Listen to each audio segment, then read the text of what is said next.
trick in making my love stick? What's the trick? Hello, and welcome to the Film Critic and the Common Man podcast. While other film podcasts might try to impress their coworkers, we make sure those efforts incorporate an 18-year-old Elizabeth Taylor. Each episode, we discuss a film from the perspective of a film critic and the perspective of a common man. We may not agree, but it certainly won't be boring. I'm your co-host, Ben Miller. I'm a film critic and write about films from my own site, Ice Cream for Freaks. I enjoy my brother and common man co-host, a man who is solely motivated by yelling at himself in the mirror, Jake Miller. How you doing, buddy? Hey, welcome to the shit show, folks. Exactly. You can imagine right before we start recording, Jake is in the mirror going, it's like, you are terrible at this. You will never succeed. You look terrible. The lighting is off. You keep stumbling over words. Then you shake off those tears and you step into the limelight. I mean, I wish I could tell you that was not accurate. You're just constantly doubting yourself till the second we start recording. I'm still there. We're 42 episodes in, Jake. We'll get there one of these days. Don't worry. Before we get to our episode today, we're still taking listeners' choice requests for the month of May. Please give us a request for what film you want us to cover by reaching out on Twitter at CriticCommonPod. You can also email us at criticCommonManPod@gmail.com. Give us your pick. Tell us why she would choose you. We'll be more than happy to promote your specific podcast, anything you would like. If you just like, if you're in Chicago, go to John's Deli. We'll be more than happy to do that as well. Yeah, exactly. Yeah. So we're going to start off in a couple weeks in the month of May. Our mom is going to have the first pick. We're going to kind of keep that one close to the chest. That's going to be a fun little episode, but all of them open after that.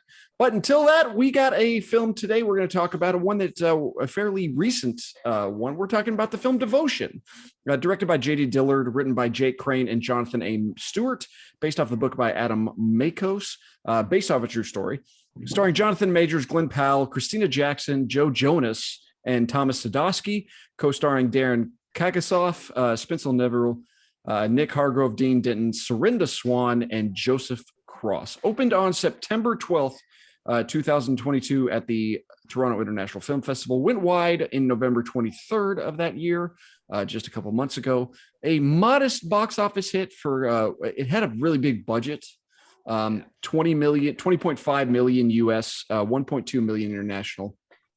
Kind of considered a box office bomb, but I don't really like it. Never really gets that kind of label for some reason.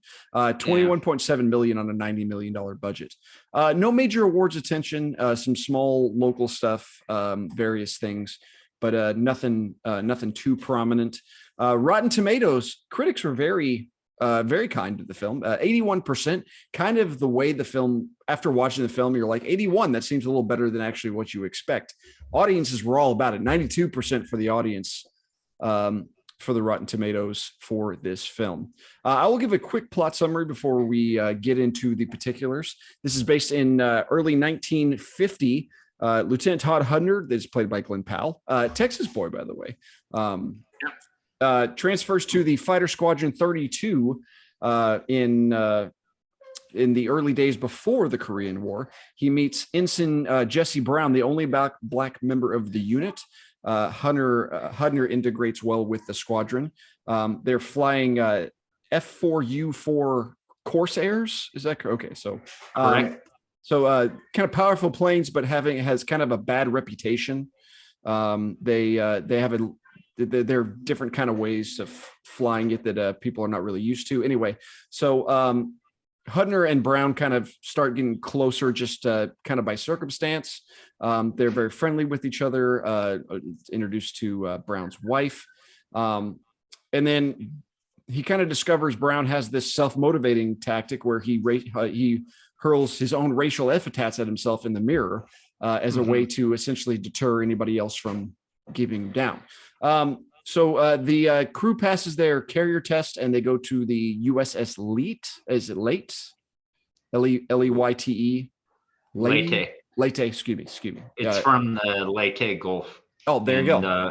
Philippines. It was a battle in the World War II. Leyte, there you go. I'm glad I asked. Well, so they're in the Mediterranean Sea to kind of Soviet just kind of like with Vietnam.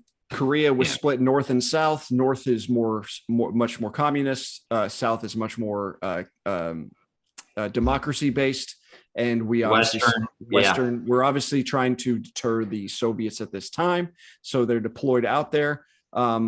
So as they go, everything seems to be going okay until one of their squadron members are killed in a crash attempting to land on land, and they kind of go battle about that, and the group is a little demoralized. But they leave for shore leave in Cannes, France, where Brown encounters Elizabeth Taylor and kind of impresses the squadron by securing a time at the casino.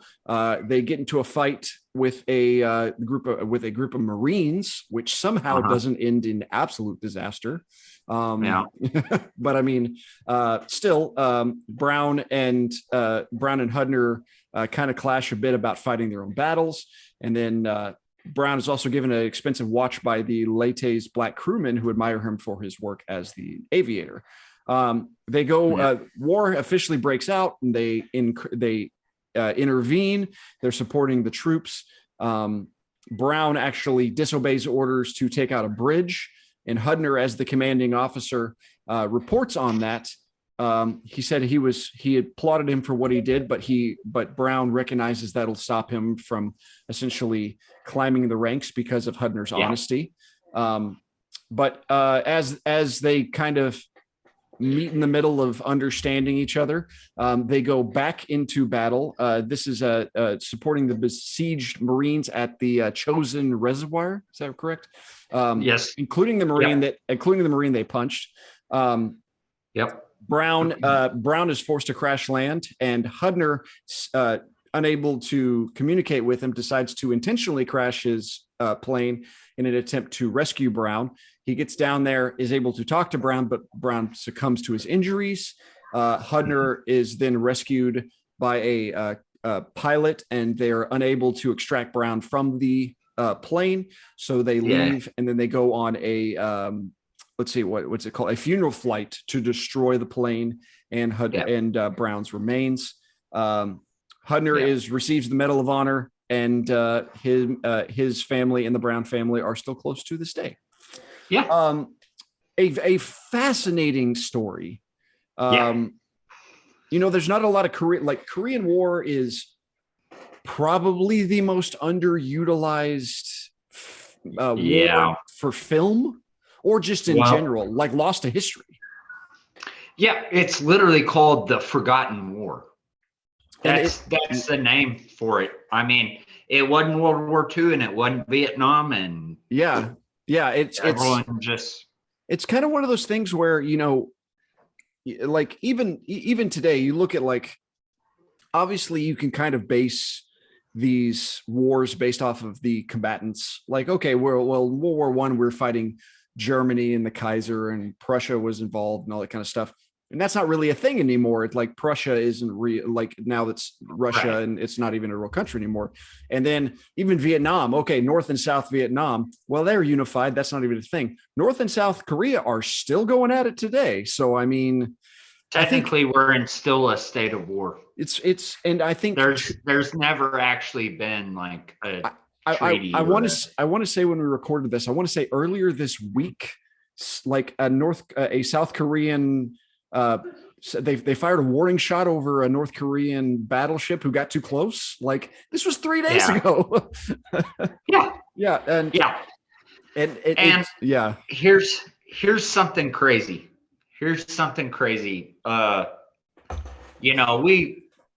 We all know about, like, Kim Jong-un nowadays, and the tensions and border conflicts, and Little Rocket Man and Trump's visit over there and everything. Sure. So this conflict it's still basically a Cold War on this Asian peninsula. In 2023, but up here. That's right. That is our grandfather's draft notice to the U.S. Army for the Korean War. Never actually had to go. Crazy. Never actually had to go, but I mean, still is one of those things like, and it's this kind of funny time in American history where like it's post World War II, everybody's kind of coming down like, okay, we beat the Nazis, everybody's riding high, everybody's back, industry's up, everything's kind of going good, and then Korea kind of knocks the wind out of everybody's sails. Yeah, I think the country at that time was extraordinarily war weary. Very, yeah. I would say it's not very different than from where we are right now. Yes. I mean, after 20 years in Iraq and Afghanistan, the last thing you want's another war. Yeah, exactly. Yes. Please don't. No one wants to send their kid off to war. Of course. You know. So. Okay, so obviously this is as a war movie. It is obviously it is a war movie. But the actual Korean War doesn't happen till probably the last 30, 40 minutes of this movie. Right. This is friendship cinema, but more importantly for you, it's plane movie. It's a plane movie. Yeah. Boy, geek out for me, buddy. Come on. Okay. Okay, so just to set it up. So right at the beginning, Ensign Brown is like, I can do anything in a plane. I am a crackerjack. What are they flying right at the beginning? They're not flying Corsairs. No, those are Bearcats. Bearcats, and that's kind of a that's like a leftover from World War II.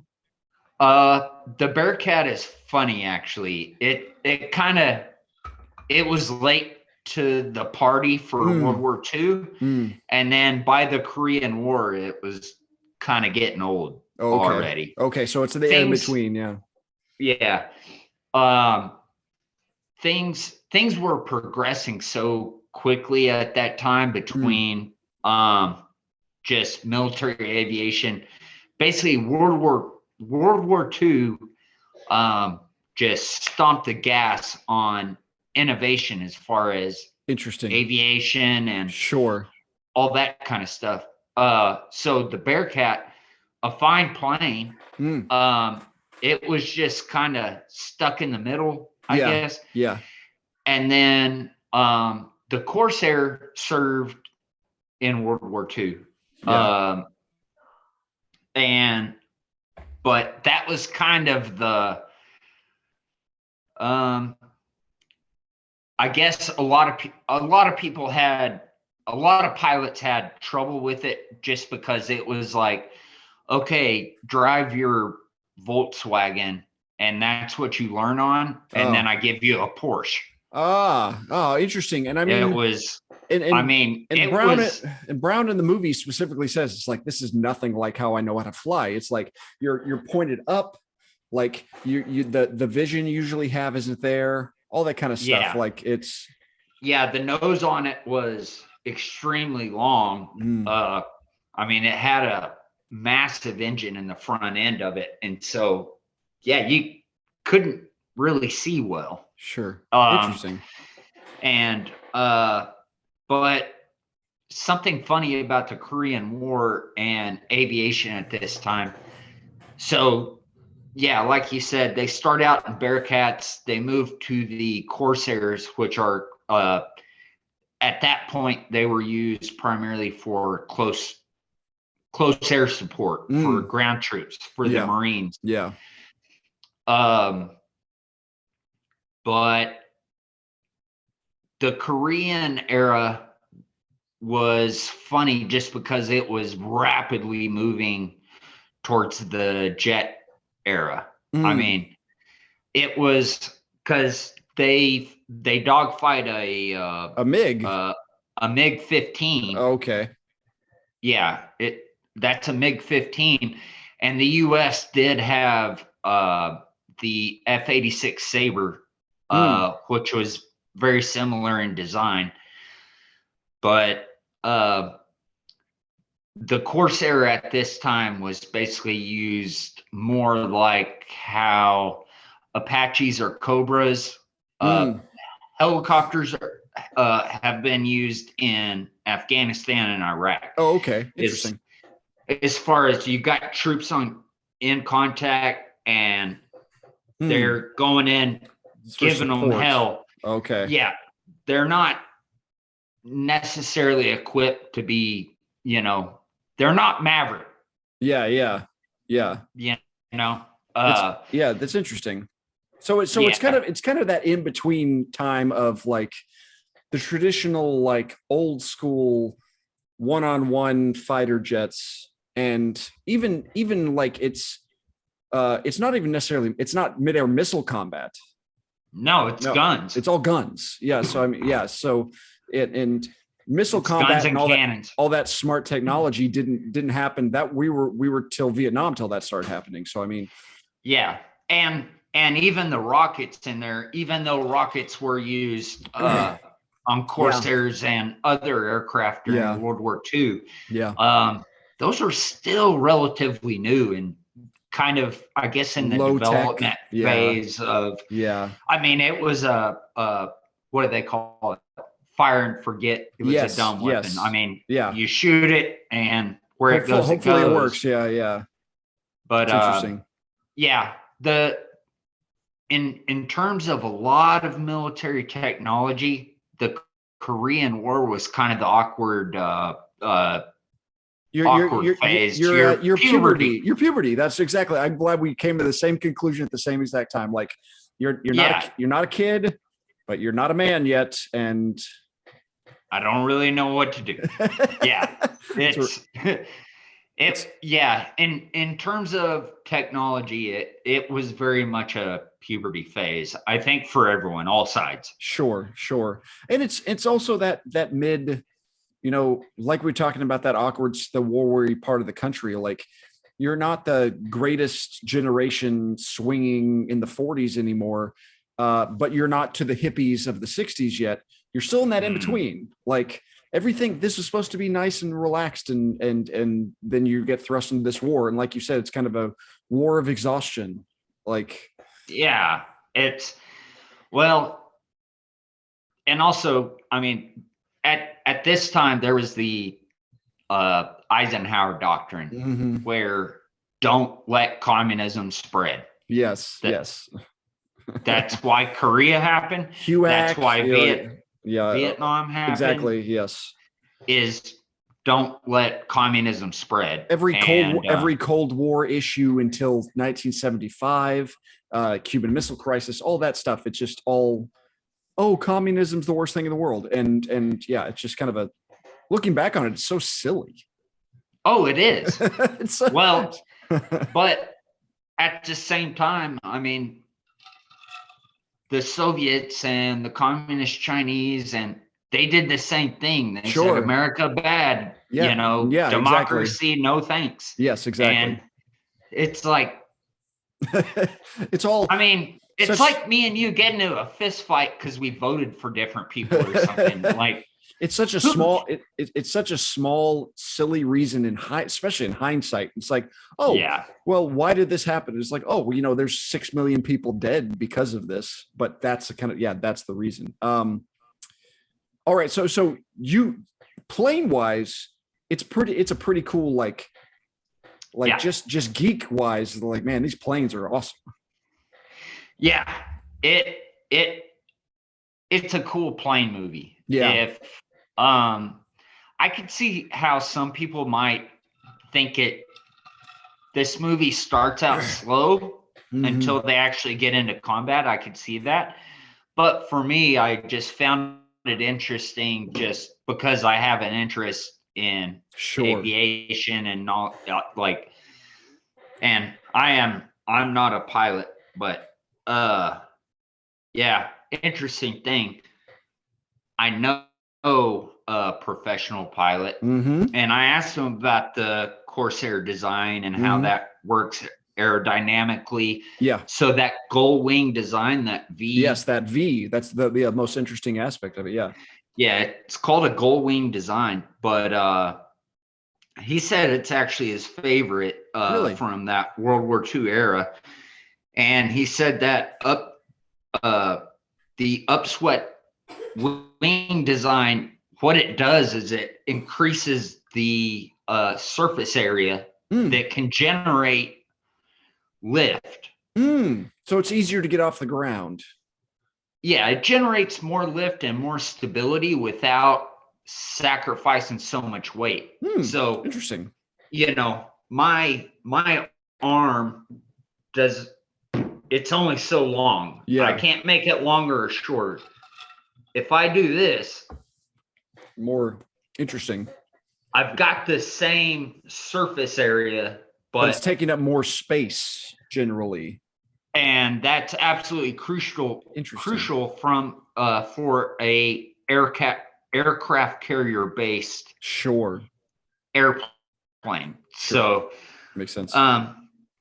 But yeah. Anyways, I thought that was interesting that he kind of laid that out. Now, as much as this is an airplane movie, I think this film is has the worst timing in the history of film, because Top Gun Maverick was supposed to come out in 2019, and this movie was probably going to come out in 2022 no matter what. And then Top Gun Maverick kept getting pushed, and then movie theaters were dying, and Top Gun Maverick came to save us all, and it made all the money in the world, and even had Glenn Powell in it. And the fighter jet scenes in that movie are so dynamic that it's almost impossible to live up to any sort of standard set by that movie. And then you come in this and you're just like, even if it's a little fun, you're just like, man, it's automatically you go to that one and you're just like, well, it's not that. Yeah. Like, well, it's basically like, well, jets are cooler than prop planes, man. Like, it's literally like going freaking Mach 5 is cooler to watch than having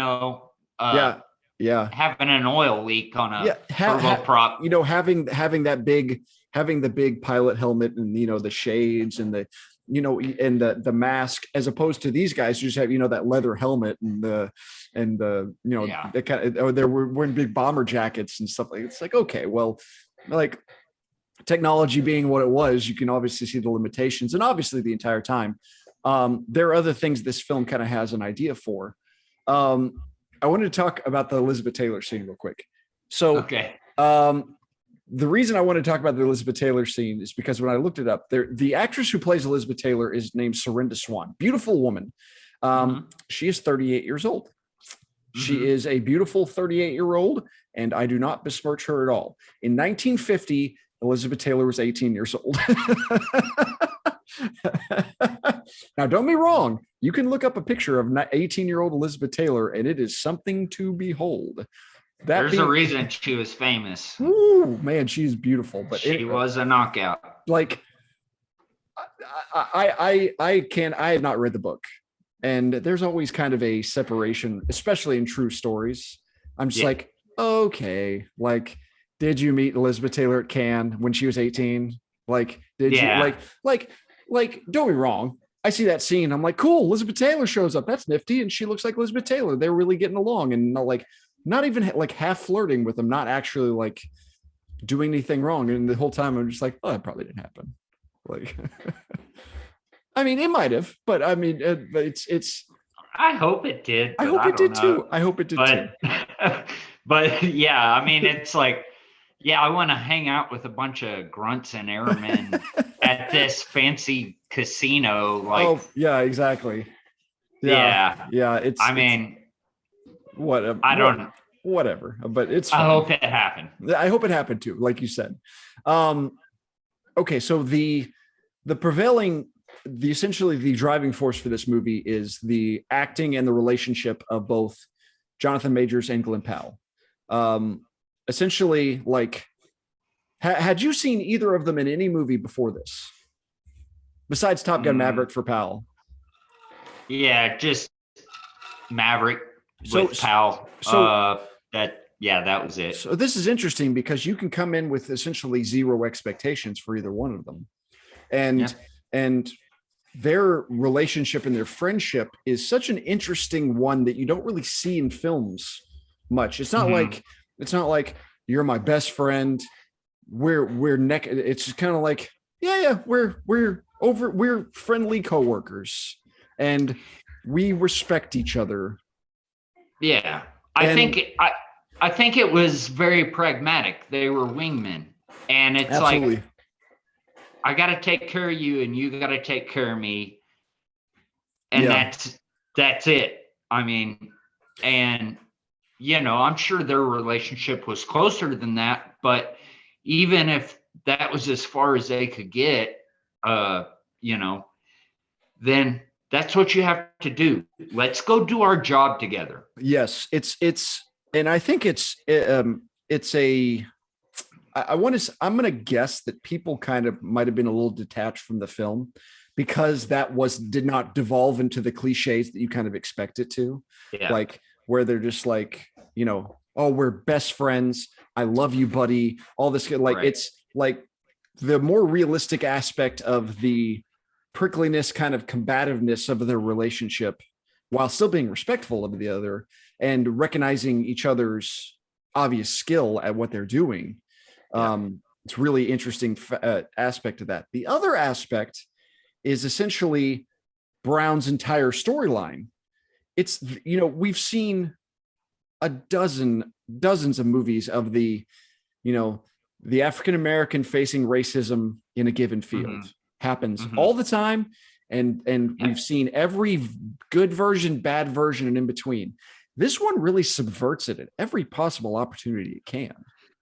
Yeah, and that's something that I like about this movie is I think we mentioned, I think we've previously brought up 42 about Jackie Robinson. Yes. Something I very much liked about that movie is that he was not portrayed as a victim. No. He was an active participant. And that's something I appreciate about this movie is, and I mean, it's even directly addressed where he tells him, don't fight my battles. Nope. I'm a grown ass man. I can fight my own battles. Yep. And so to me, that's, I don't know. I know we're kind of trying to tiptoe around it, essentially trying not to get into any gray areas. I understand what you mean. Essentially, like whenever people talk about being an ally to a minority, they kind of what they mean is, oh, I want kind of all the points and I want to take the brunt of it so you don't have to. And I'm like, well, treat them like an adult. And and essentially what he's saying is like, all you have to do is support me out there. And let's just go do our jobs. Go do your jobs and not undercut me. Not like and essentially him doing that after action report. It's not necessarily, he's like, I was just being truthful. It's like, I know, but whenever you tell somebody else that they did that, somebody is not going to look at that as a reason to stop you from advancing your career. And Brown is thinking this in terms of I'm a career naval aviator. Yep. I'm trying, this is my job. It's not like these guys aren't drafted. These guys were already there. Like, So, I mean, it's really interesting from it's not even, oh, this is about pride. It's like, no, I have a family. I got to support my family. And I need a promotion. Yeah. Well, there's a term that I know we might be tiptoeing into Go ahead. Something, but there's a term, the bigotry of low expectations. Yes. Of where you go, well, you're black and you're experiencing racism in the 1950s, which was absolutely a thing. It was absolutely, of course, absolutely the truth. Sure. But at the same time, going, hey, I'm white and I'm not racist, so I'm going to help you. Yeah. And even though that comes out of a good place, I think, it's directly addressed where he's like, I am capable of doing this on my own. Yes. And you need to understand that. Yes. I am equal to you.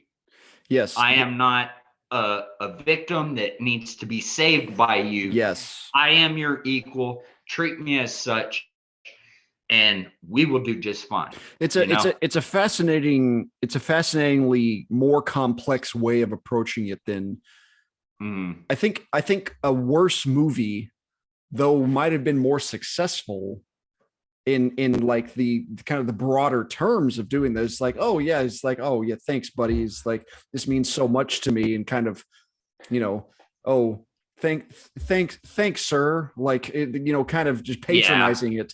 They refuse to patronize it, and it just goes straight at the issue. Yes, it's a really it's a fascinatingly complex look at something that is not necessarily seen. I like the way it is done. And as far as I know, based on a true story. So it's kind of like, man, what's that movie? All right, so we'll just talk about race issues, I guess. Sure. That's always fun. Sure. But what is it? The Blind Side. Yes. A great example. I really didn't like how it was talented black kid with a lot of promise. All he needed was a white lady. You're saving that boy's life. Exactly. It's like, come on. I mean, good on them for giving them a good support system and stuff. But I don't know. Yes. I'm not black. We obviously cannot speak to the reality of the situation, but at the same time, we can look at it from the terms of like, well, that's so patronizing. Like, it is how just like you can't fight you are so disenfranchised. I must come in and do everything in my power to white savior complex to the max. And this movie just sidesteps every single aspect of the white savior complex. And I like that. I love it too. I agree. I think that's a great aspect. Yeah.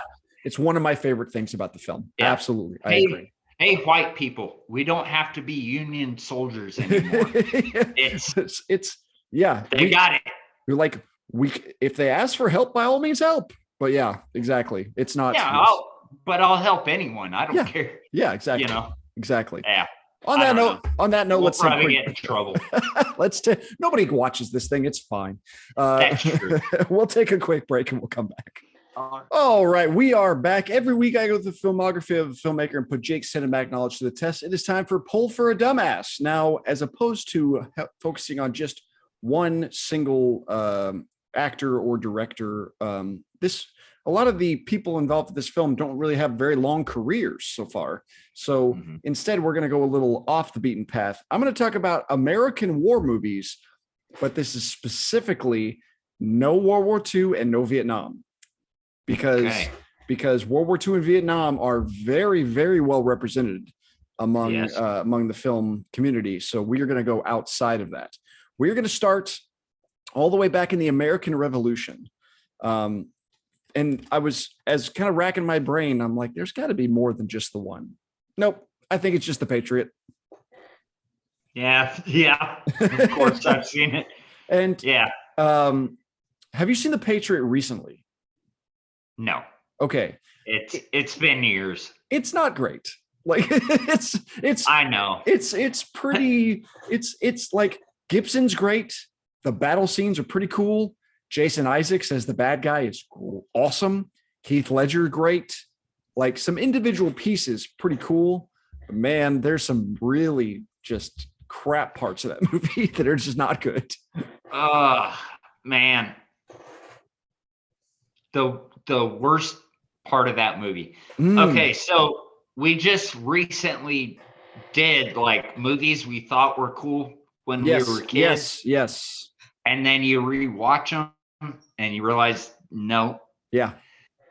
I don't even have to rewatch The Patriot to pick up on things that I'm like, that was terrible. Yes. Is whenever it's towards the end of the movie and they're like at this like beachside place or whatever, And he said, "May I have a seat?" She's like, "It's a free country, or at least it will be." And I'm like, no one was thinking that. It hurts. It hurts. That was yeah. You look back on it and it's some real, a lot of that. But yeah, we've seen the Patriots. So on from the American Revolution, I'm going to try to go in chronological order. We're going to go into the American Civil War. How about let's start with an easy one we talked about the other day. How about Shenandoah? Yeah, I love it. And a very, Civil War movies, you have to pick a side, obviously, of the Civil War. Shenandoah is probably the best example of skirting the middle. I think it's the best example of being like, this entire thing was fucking stupid. Yes, this blows. This really sucks. Yeah, this isn't. Yeah, there's nothing glorious about this. I don't want to be a part of. I don't want to be a part of this. Tried to stay out of it. Yep. Yeah, I agree. I think it's a good war movie that does not glorify war. Great example. Along the same lines, a Civil War adjacent movie, but does take place during the Civil War. How about Dances with Wolves? Yes, love it. A kind of uses the Civil War as a helpful backdrop to say what else was going on in the country. Like the Civil War was kind of a nice, convenient excuse to do whatever they wanted to the Indians because people were otherwise occupied. Well, yeah, it's kind of funny if you look back on history. Basically, the Civil War was, I think, kind of nice for natives because they had other shit going on. Yeah. But immediately after that, they're like, okay, back to these guys. Back to our real purposes. Now that the country's unified. Let's fuck with Kansas. Oh, exactly. It's like, you know what? Westward expansion. That's what we need to do now that the Civil War's over with. It's manifest destiny because we got everything figured out over here. Yeah, right. A more traditional Civil War movie. I think it is a great movie that has plenty of problems. But have you seen the film Glory? Yes. I love Glory. It's an exceptionally acted movie. It's pretty damn good. Gets Denzel Washington his first Oscar nomination. Yeah. Well deserved. Oscar win. But a lot of great actors in that. If Matthew Broderick isn't the lead role, it's probably better. Matthew Broderick's I can see. Yeah. But I mean, he's good. He's good. He's as good as Matthew Broderick could be in that. That's a great way to put it. Like, it's not necessarily like he's the ostensible star of that movie, but he doesn't really do much. But it's like, hey, man, all that matters is you got in there and you tried. You tried. Yes, you did your best. And one of the most downer endings of a movie, just everybody dies. Just everybody dies. Everybody dies, and it was for a pointless position. Like, I was like, oh man. But that's pretty much that's the entirety of the Civil War. I think that's just war. War in general. Yeah. Everyone dies for nothing. Speaking of pointless wars, let's move on to World War I. Okay. We've talked about it. We're going to do it on the episode eventually. It's not necessarily American, but it's American released movie. 1917. One of the most amazing things.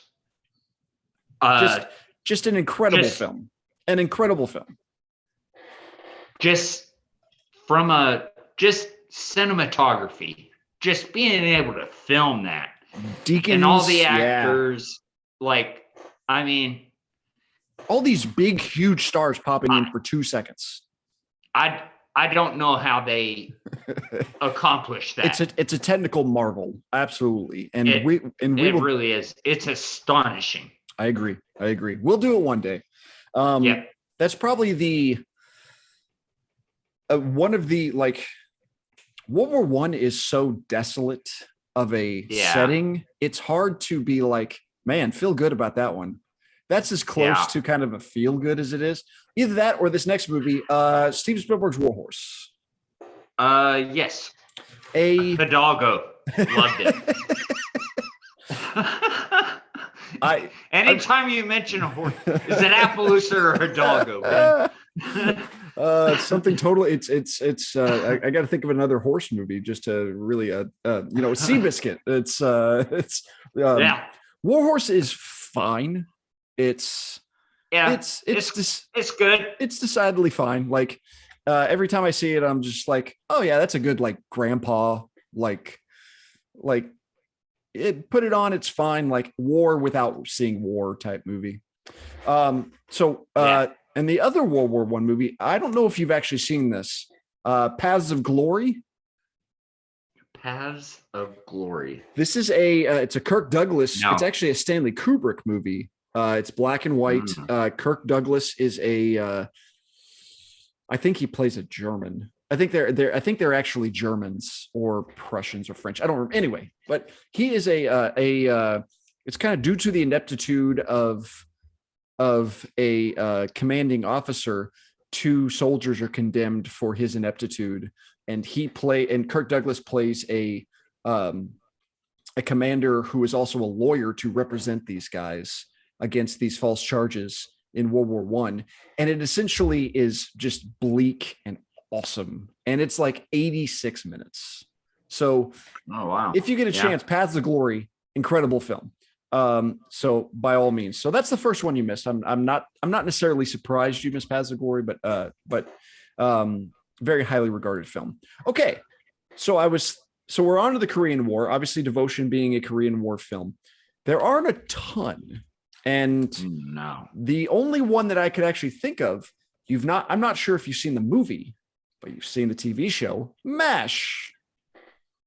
Yes. You have seen the movie? No.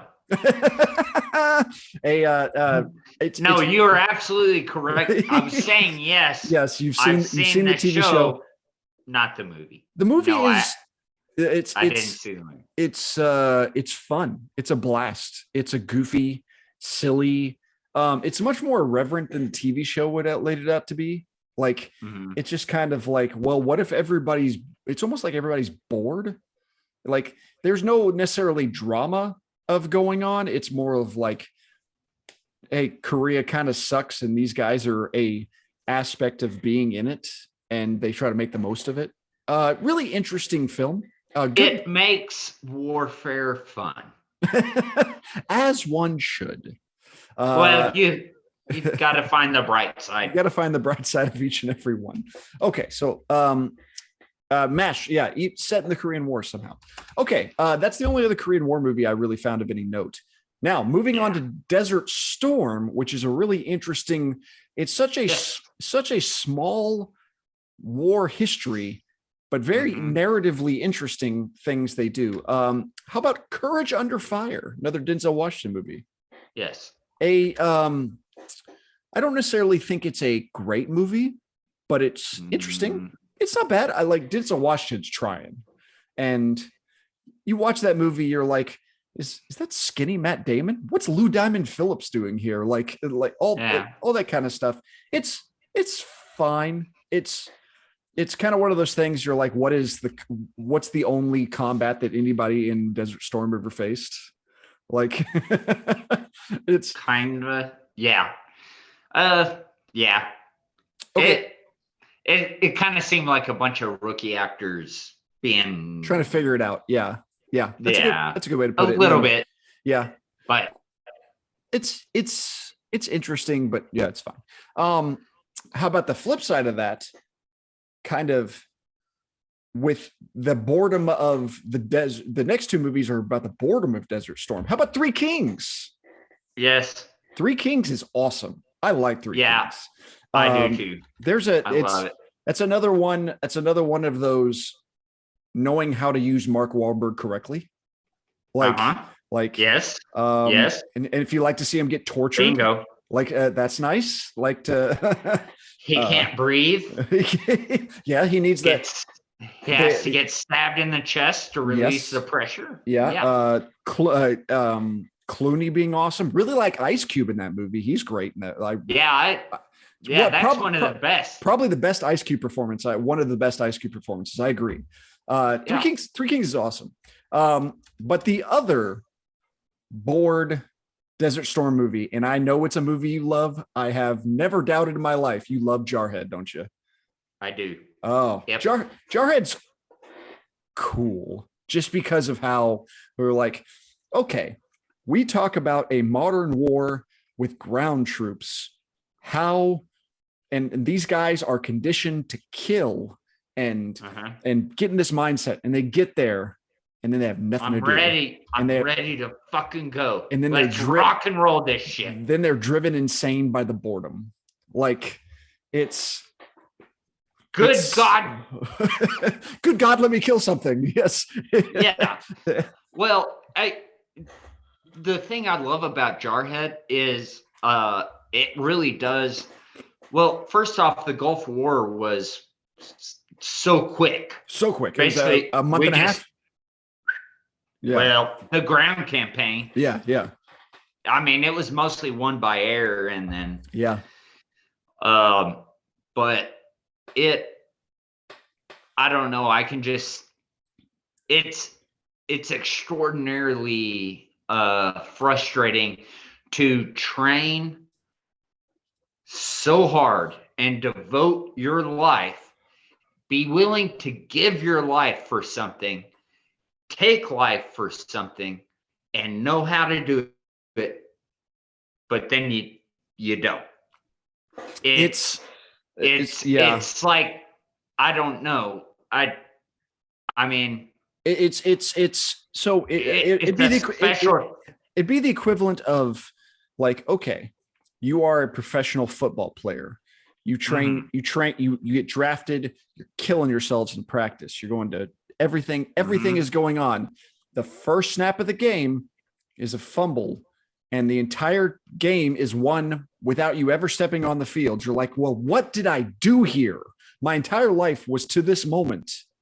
And but we won. It's like, yeah, but where's my, like, all the effort I put in? Where's the effort? Like, that has to say something. And Jarhead really gets to that insanity that would drive you to. Yes, absolutely. A lot of people are willing to die and do die without ever actually seeing war, I think. Yeah. It's know what I mean? Like, I don't know. The American missiles, the American military system is designed to psychologically prepare you for what you have to do. Absolutely, as it should. And it has to. And the preparation of that is exceptional for the sake of people who get the action, but the people who don't, it's very easy to drive you incredibly. That's why PTSD is such an issue, even with people with not necessarily had anything happen. Like, can you imagine being wound up that tight and never being able to let go? I mean, just been there. Yeah, I get it. All right. So 3 for 3 in Desert Storm. I'm gonna clump together the war in Iraq and Afghanistan for the sake of these last three. I'm curious about I know you've seen American Sniper. Yeah. What are your feelings on American Sniper? Well, there's a lot of controversy on that. It's what is true with Chris Kyle is always a question. Yeah, I don't know. And plus, he was put up as such a folk hero, a savior, or yes. And so it's almost like, don't look into it. Don't like he's above criticism. Yeah. And I don't like that for anybody. I don't either. I think I don't think anybody's above reproach. Exactly. Yeah. So I don't know. And I mean, I think Bradley Cooper does a very good job in the film. God, the baby scene. This speaks a lot to what Clint Eastwood's mentality is when it comes to One filmmaking. take, Clint. One take. Well, yeah, it just he's efficient. That's why he makes so many movies. That's why Hollywood keeps giving him movies. And by the way, American Sniper made an obscene amount of money. It made I'm sure it did so much money. But I mean, everything having to do that I like with the movie is Bradley Cooper adjacent. It's about his performance and what he brings to the film.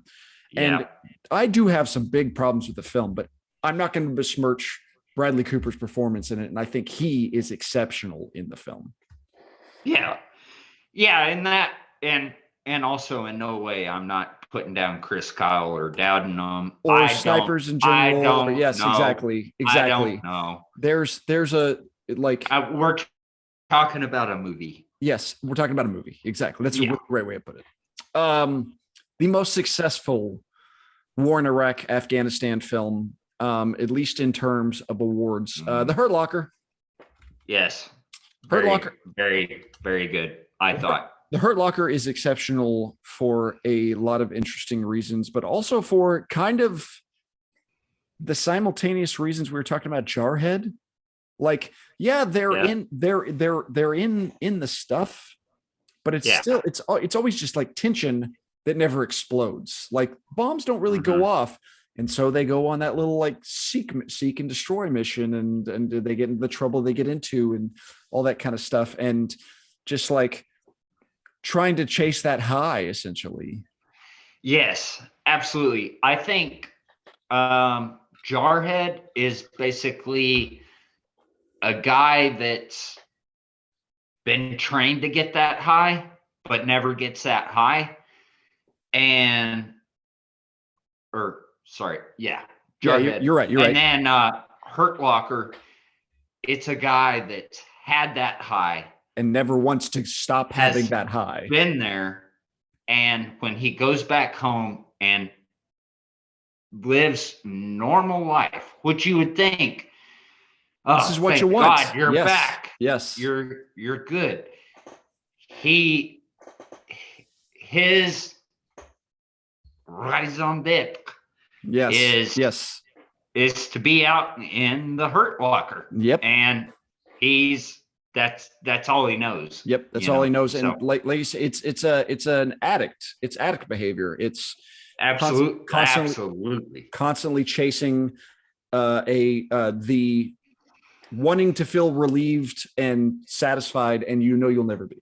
Yeah, that's the most outstanding comparison I can think of. It is addict behavior. An exceptionally that's a great explanation. Exceptionally well-made movie. Really cool little aspects of that movie in there as well. Yeah. The last one I have for you, I think we've talked about it before. We keep bringing friggin' Mark Wahlberg involved. Lone Survivor. Yes. Again, a lot of things I like about the movie. Mm-hmm.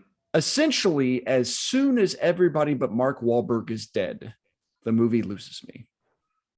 Like when they're on the mountain, being pursued, trying to run away, and all that kind of stuff. I'm kind of on board with it all, and I'm like, this is going, and this is crazy. And then whenever he escapes to the village, and it's like, okay, I kind of lose me. Whenever it becomes a Mark Wahlberg movie. Yeah, kind of. Yeah. Like what that. It's the same thing as a movie about Chris Kyle is like. It's put on this pedestal that, well, if you criticize this in any way, then you're not patriotic. You're not showing respect to a veteran. You know what I mean? It's kind of and on top of it all, it's a survivor's view of history. It's the one guy who lived telling the story, and he can essentially tell the story however it wants. Like, I mean, it's not. I'm not. Mark Luttrell is an exceptional SEAL. He did a lot for this country. Absolutely. I'm not. God bless him. God bless him. But you still have your own ego to feed, or it's not even necessarily all that. It's just there's not something you can essentially say like, yes, this is absolutely the way it happened. And and there's kind of a thing. It's also you have to make a movie. Yes. Yeah, you've got to make a movie, but there's some things I've seen like within like the special forces community, the SEAL community, where they're like, that wasn't right, or this or that, or I mean, there's like 2-3 guys that dispute who shot Bin Laden. Bin Laden. Like, there's 2 or 3 books out there, you know, all reputable guys. It's but I know. So, but regardless, the film is okay. It has its moments. You have to understand, anytime that you're making a war movie and this story is coming from someone that was in war, the term fog of war, that's real. Absolutely. What are you actually going to remember? What is actually like the adrenaline pumping. Can you imagine just like, oh yeah, my head as clear as could be. I remember every single detail. Like, come on. Like, no, you're asking human beings to accurately retell the most traumatic moments of their life. Exactly. That's unrealistic. So I say, give them grace. Yep. It's not hurting anybody. So Jake, you did really good. 12 out of 14. You got all the American Revolution, Civil War, Desert Storm, and War in Iraq and Afghanistan. You missed Paths of Glory in World War War I, and the Korean War with MASH. Do note, I did watch recently Guy Ritchie's The Covenant. It is. Yes, it's. I really want to see that. It is. It's not a true story. Okay. But it's essentially an ode to interpreters in Afghanistan. Yes. It's not like the most like war accurate film, and there's a lot of kind of like, once you realize it's a B movie, but it's the best version of it. I was really surprised at how much I enjoyed it. So I think it's pretty well done, and by all means, go check it out if you guys haven't. I definitely am. It'll be out in theaters now. 12 out of 14. Well done, sir. All right. Well, what time has it been? It is. Each episode, instead of me steering the conversation, Jake peppers me with a series of questions that I must answer truthfully. Sometimes it's just trivia. Sometimes it is not. Jake, you'll know when you're in it. I guess I'm in it. You're in the hot box, man. I am in the hot box. What you got for me? All right. We are tremendous respecters of those who have served. Yes. We've got veterans Indeed. in our family, and love and respect them and what they did. Absolutely. Ben and I did not. We did not. We did not serve in the military. But if you had to go join one branch of the military, which one would you think you would choose? You know, I have a friend who is in the Air Force, and he said, we never fight a war where we can't have a Holiday Inn to check into. So I always think it's like, well, that sounds cozy. You know, we also, on that note, we have a friend that's in there. He's a pilot for the Air Force. He just posts vacation photos. He's always on vacation. He's never like, oh, it's like, oh, here I am and so. It's like, no, he's posting a selfie in the cockpit. I'm over Somalia or something. No, it's like, he's like, Italy's great. Oh yeah. Not that I don't appreciate the American military machine at its full force. But no, I kind of, out of a process of elimination, kind of land with either the Air Force or the Navy, probably the Air Force, because it was like, well, I don't feel like I'm a Marine. Like, I don't feel like I have that kind of mentality for a Marine. I'm not saying I couldn't do it if I was put to the test to do it. And the Army's kind of the same. Like, I know the Army is obviously a large swath of things, but I just kind of think of always kind of like ground troops, and it's kind of the grunt works, as you could say. Want a little more cush. Yeah. Like, I always think of myself more administratively, obviously myself, and kind of the Air Force is probably the area where I would probably gravitate towards. Is Space Force an option? Yes. Well, that's obviously my choice, but I'd probably default to the Air Force. Space Force. Now, when we know a little Arabic, and I guarantee if we were put into situations, they would teach us much more Arabic, and we would probably be deployed to a place that would need it. So but generally that's not the best of places. Yeah, exactly. All right. My wife cried watching this movie. I'll bet she did. No. I tweeted something about this the other day. I don't know if I have an issue, but the amount of people who cry during movies, and I'm not talking about certain movies, or like, it's like, oh, did you watch I Am Legend and cry when the dog died? It's like, yes, of course. I'm not made of stone. Like, stuff like that. Like, obviously there are things that I'm going to get emotional at, and certain dogs will always get you. Dogs will always get you in certain things. But I mean, it didn't, I don't know, maybe just because I knew the story going in. Right. So I knew the main details of what was going to happen. So I wasn't exactly shocked. But I get the emotion of it. Like, it's Did she cry whenever he died, or whenever Hudner goes back to the house? I think it was when he had to leave him. Oh, when the funeral, knowing that he was dying, and it's like he had to go. Oh, that sucks. He had to get on the helicopter and leave. And I turned to her and I said, I don't think I could leave. Yeah, I really don't. Right. I don't.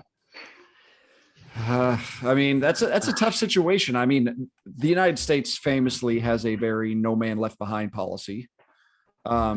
And this is one of the few situations where it's actually never been recovered. His remains have never been recovered, but still, it's just one of those things, you got to cut your losses, essentially. Like, well, we lost. I know that was a logical decision. It was the logical decision, but it was not. It's just absolutely it's gutting. But yeah.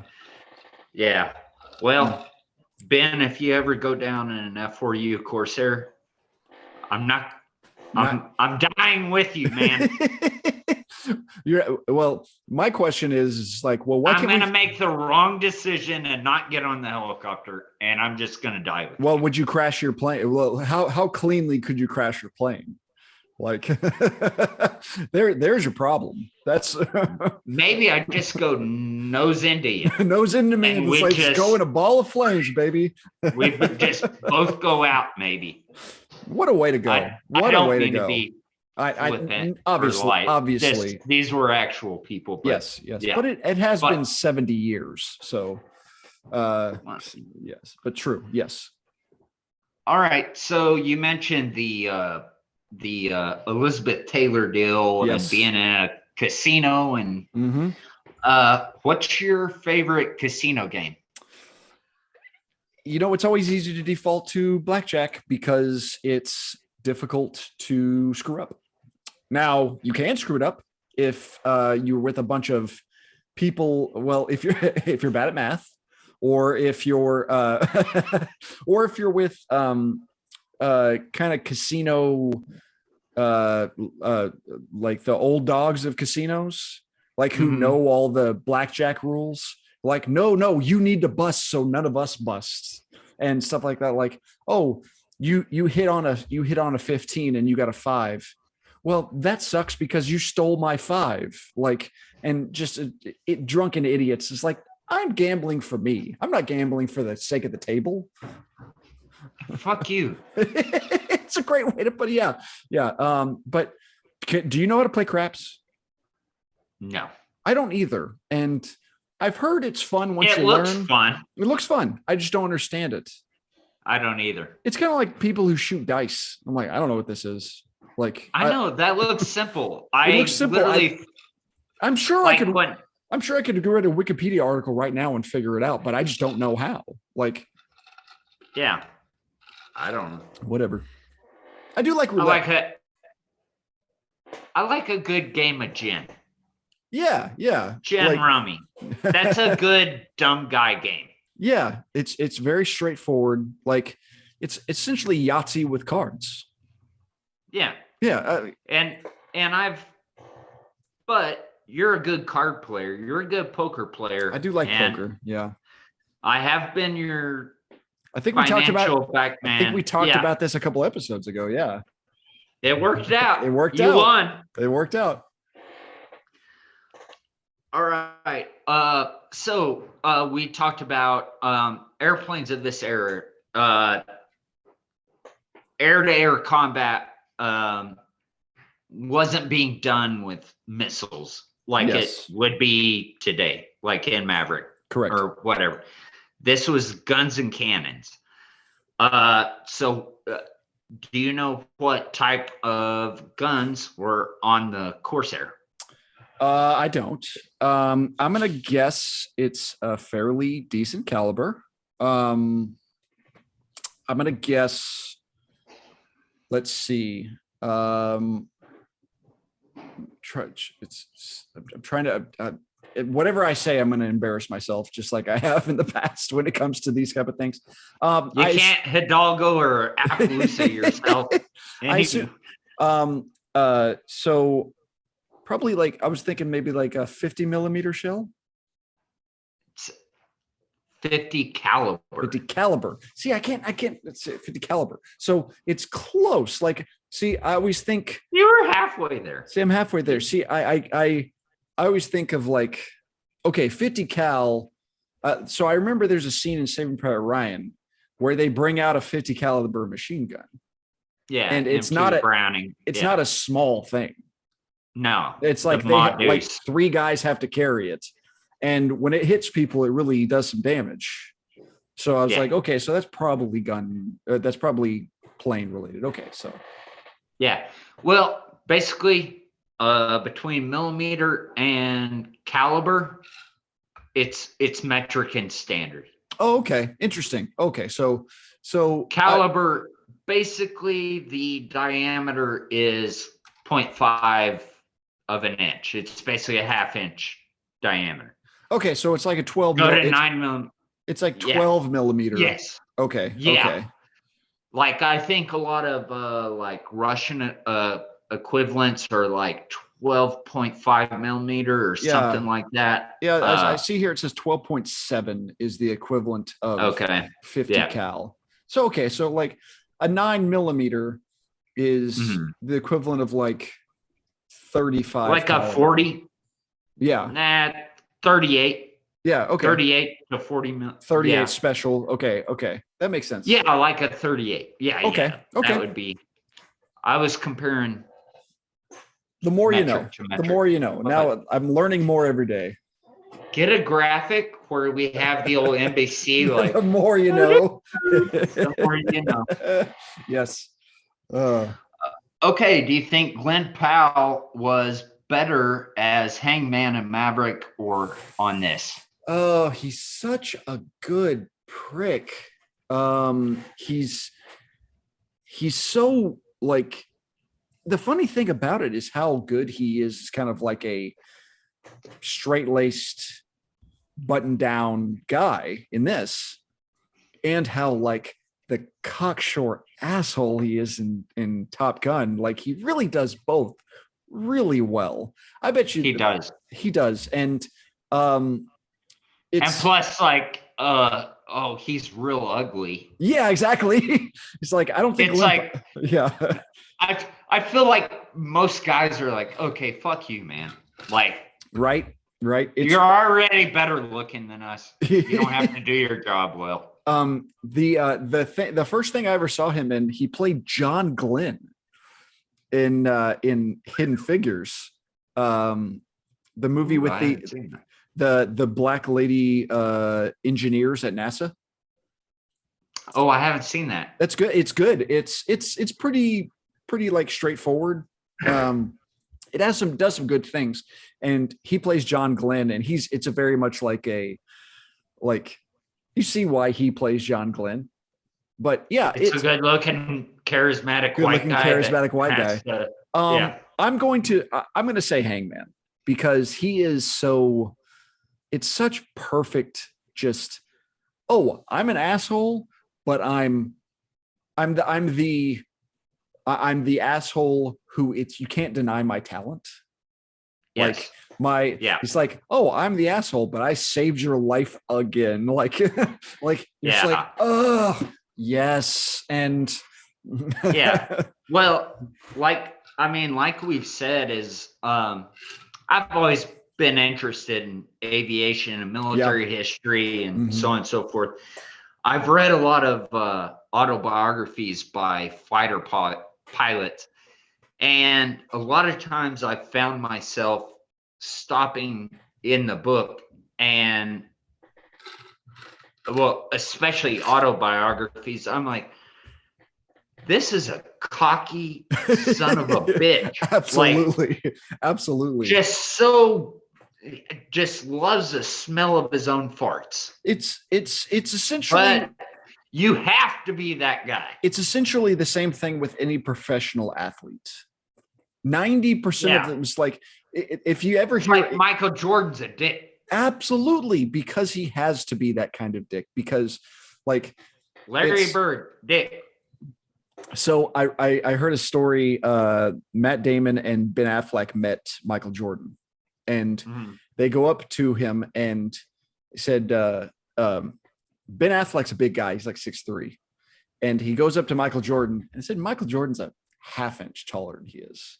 He said, your entire career, you're listed at 6'6". 6'6". He's like, no, I'm 6'6". He's like, there's no way you're 6'6". And he turns to Matt Damon and is like, made what I did all the more impressive, huh? Like, just it's like, come on, man. Just yeah. Anytime any comment that you have to be that kind of guy, you have to be that level of, you have to have that level of belief in yourself. Yeah. And I'm the best, and I will run over anyone in my way. And that's what makes those other levels of guys so much more interesting.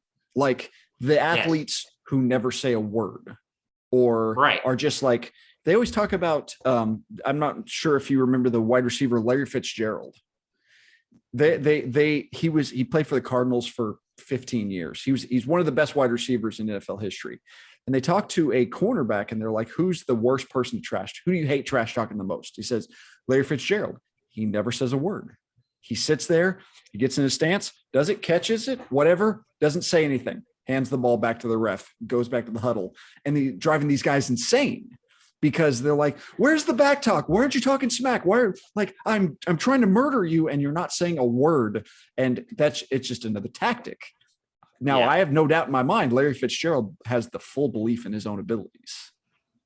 It's just, absolutely. It's just one of those things you have to keep it. He just doesn't. He didn't need them out. Just didn't need the talk. Yeah. It's fascinating. I respect that. I respect it too. Yeah.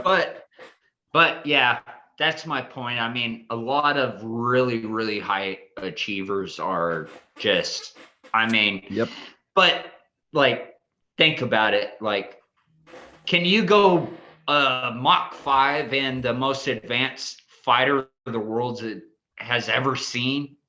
You know? Yeah. And if you go, fuck yeah, I can go do that. You got a big old ego and some big old cojones. Yeah. It's like me, I'm like, I don't know. probably not. It's a good point. It's like I get car sick. Astronauts, I've heard, are the same way. Astronauts are all just cocky. Yes. To be. Yes, exactly. Yeah. Look up a fun video. A flat earther confronts. Oh, Buzz Aldrin when he punches him. Yeah, I'll link it right. Awesome. I'll link it right here. So for all you fine folks, wonderful. Check it is really great. And Buzz Aldrin's like 85 when he does it too. He's not a young. Socks him right in the face. Moon landing never happened. Cacao. Oh man, it was great. Oh yes. yeah, it was the moon landing, but still fantastic. Wonderful. All right, buddy. Well, I think that's all I got for you. So you're out of the hot box, man. You're free to go. Okay. Before we go, what is your film rating for Devotion? Really, really good. I don't know. I maybe would have liked to see them do a few more things. Yeah, it's especially early on. It was it drags a little bit, and I'm with you. I enjoyed it. I walked away and went, that didn't do anything wrong, but wasn't really all that captivating. I got a 3 out of 5. A solid film. By no means didn't do anything wrong. The like we talked about, the racial aspects of it are fascinatingly complex, and the relationship between Hudner and White were really interesting. Brown, excuse me, White. See, I'm getting myself into trouble. Oh God. Let's get rid of it. Let's stop this thing before we finish. Brown, excuse me. Hudner and Brown. Okay, I think that just about does it for this episode of the Film Critic, the Common Man. Thank you so very much for joining us. You can follow me on Twitter at NebBenSpin, is Letterboxd at Neb810, Instagram Bamilla Movies. Check out my website, icecreamforfreaks.com. You can follow my other writing on the film experience and cinema scholars. I've interviewed a director of the new movie coming out called Sisu. I interviewed the director the other day. No shit. Yeah. It was a really interesting guy to talk to. Talking about Nazis, talking about his awesome lead actor, talking about filming in Finland. It's an awesome movie to go check out. Send me that link whenever you get it. Absolutely. That should come out, I think, on Wednesday. You can also find me on other pods as I'm David Lewis of Podcasting. Jake, where can the people find you? I assume trying to crash your Corsair into the desolate woods of South Korea or North Korea or wherever that is. Yeah. You prefer the casino with Elizabeth Taylor? Bingo.